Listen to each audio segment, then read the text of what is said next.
Everyone, আপোনালোকৰ ভালনে বাৰু? আমাৰ ভালে। আজি আমাৰ গাঁৱতে এখন কালী পূজা আছে আৰু কালী পূজাৰ কাৰণে আমি দুজনীয়ে আহিছোঁ।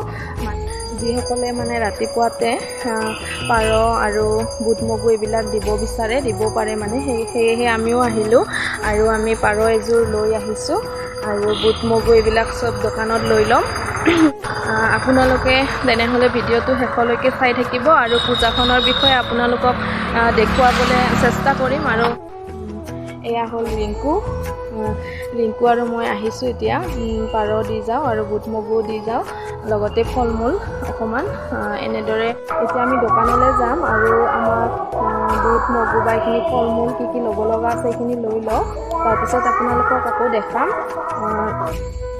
এতিয়া আমি দোকানত ল'ব লগা বস্তুখিনি লৈ ল'লোঁ আৰু মন্দিৰলৈ যামগৈ। এয়া কালী পূজাৰ গেট পালোঁ আৰু এনেদৰে ভিতৰলৈ সোমাই আহিব লাগে। এইখিনিতে শিৱ মন্দিৰ এটাও আছে।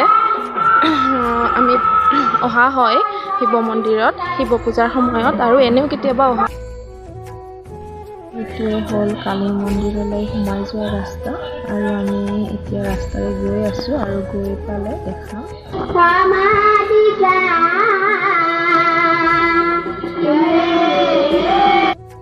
পূজাখনৰ বিষয়ে কিছু জানিব বিচাৰিম মই খুৰাৰ পৰা, যিহেতু মই ইয়াৰে বোৱাৰী হয়, গতিকে মই ইমানখিনি জ্ঞাত নহয়। আমাৰ শ্ৰী শ্ৰী মা কালী পূজাখন আমাৰ এইবাৰ 48 সংখ্যক। বহুত আগৰ পৰা এইখন অনুষ্ঠিত কৰা হৈছে। ইয়াৰে বিশেষত্ব মানে ইয়াতে যিখিনি মানুহে মানস কৰে সেইখিনি ফল পাইছে আৰু ফল পোৱাৰ ফলতে ইয়াত তাৰমানে যথেষ্ট মানুহৰ অসমৰ সমাগম দেখা যায়। এতিয়া যথেষ্ট বৃদ্ধি পাইছে আৰু এই কাৰ্যসূচীটো আমাৰ ৰাতিপুৱাৰ পৰা চলে যদিও যিখিনি মানুহৰ মানস কৰা সামগ্ৰী থাকে, যেনে প্ৰসাদ, ভোগ, সিদ্ধ প্ৰসাদ, পাৰ, পাঠা আদি আমাৰ ইয়াত জমা দিয়ে আৰু সন্ধিয়া ঠিক 6 বজাৰ লগে লগে আমাৰ এইটো পূজা অনুষ্ঠিত হয়, পুৰোহিতে পূজা অনুষ্ঠিত কৰে। এইখন পূজাৰ আন এটা আমাৰ দিশ লক্ষণীয় এইটো হৈছে আমাৰ ইয়াত বলি নহয়। যদিও কালী পূজা উচৰ্গা হয়, ইয়াত বলি দিয়া নহয়। ইয়াৰে পৰা যথেষ্ট জনসাধাৰণে ধৰ্মপ্ৰাণ ৰাইজে ফল পাইছে আৰু সেয়েহে ইয়াৰ প্ৰতি আকৰ্ষণটো বৃদ্ধি পাইছে। আশা ৰাখিছোঁ অসমৰ ৰাইজে বা ইয়াত যিখিনি জনসাধাৰণ উপস্থিত আছে ইয়াতকৈ আৰু ভৱিষ্যতে বেছি হোৱাত কামনা কৰিছোঁ। ধন্যবাদ। ধন্যবাদ খুৰা আপোনালৈ। আৰু পূজাখন মই গোটেইখিনি দেখুৱাই যাবলৈ চেষ্টা কৰিম শেষলৈকে। তেনেহ'লে আপোনালোকে ভালদৰে শেষলৈকে ভিডিঅ'টো চাই থাকিব আৰু যিসকলে ছাবস্ক্ৰাইব কৰা নাই নিশ্চয় মোৰ চেনেলটো ছাবস্ক্ৰাইব কৰিব বুলি আশা ৰাখিলোঁ। হেল্ল' এভৰিৱান, এতিয়া বাজিলে 6:30 গধূলি আৰু আমি সকলোৱে ওলাই মেলি ৰেডি হ'লোঁ পূজালৈ যাব। আৰু ৰাতিপুৱা যিহেতু আপোনালোকক দেখুৱাইছিলোঁ যে পূজাত মানে আমি যিখিনি দিব লগা আছিলে দি আহিছিলোঁ। আৰু এতিয়া আমি চাকি জ্বলাবলৈ যাম আৰু চাকি জ্বলাবৰ যাবৰ কাৰণে চবে ৰেডি হ'লোঁ। এয়া আমাৰ পৰি, এয়া আমাৰ ৰিয়ান বাবু, এয়া আমাৰ জুনুমণি। ব'লা ৰিংকু নে কি যাওঁ আৰু আহক ব'লা দেখুৱাম। তেনেহ'লে ব'লক যাওঁ এতিয়া আমি প্ৰথমতে শিৱ মন্দিৰলৈ আহিলোঁ আৰু ইয়াত চাকি জ্বলাই ল'লোঁ ধুনীয়াকৈ।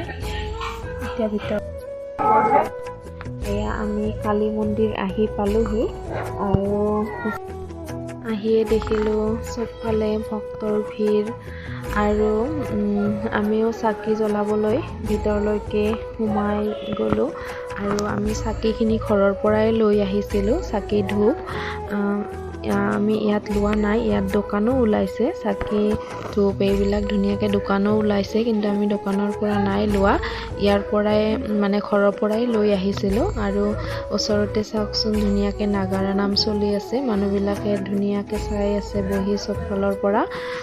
আৰু আমি চাকি জ্বলাবৰ কাৰণে এনেদৰে ৰৈ আছোঁ, কাৰণ মানুহ চাকি জ্বলোৱা ঠাইত বেছি হৈছে, সেয়েহে আমি ইয়াত এনেদৰে থিয় হৈ চাই আছোঁ।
ইয়াত এনেদৰে সিদ্ধ প্ৰসাদৰো ব্যৱস্থা কৰা হয়, কাৰণ সকলো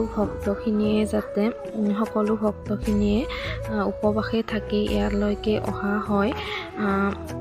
গতিকে চাকি জ্বলোৱাৰ পিছত সকলোৱে এনেদৰে সিদ্ধ প্ৰসাদ গ্ৰহণ কৰে আৰু আমিও কৰি ল'লোঁ। এনেদৰে ধুনীয়া আতচবাজি প্ৰদৰ্শন কৰা হয় পানী তোলাৰ আগমুহূৰ্তত, আৰু তাৰ পিছতে সকলোৱে এনেদৰে পানী তুলিবলৈ যায়।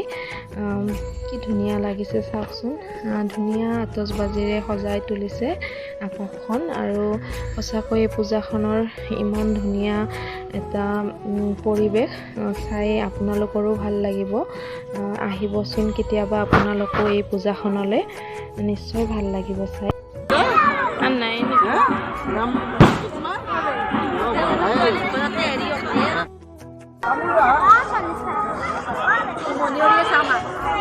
নৰাই এইটো জ্বলা দিব।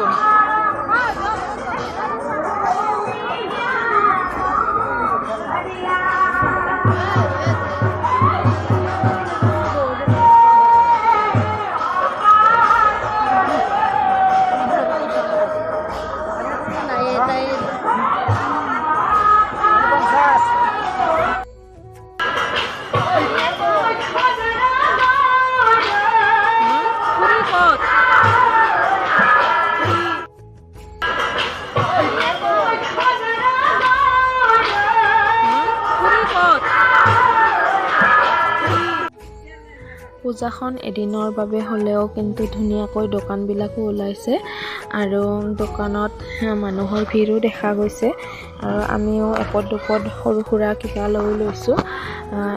ধুনীয়া লাগিছে চব। ইয়াত ধুনীয়াকৈ জেলেবীৰ দোকানো ওলাইছে, আৰু মই ৰাতিপুৱা আহোঁতে জেলেবী লৈ আহিছিলোঁ, সেয়েহে এতিয়া লোৱা নাই আৰু।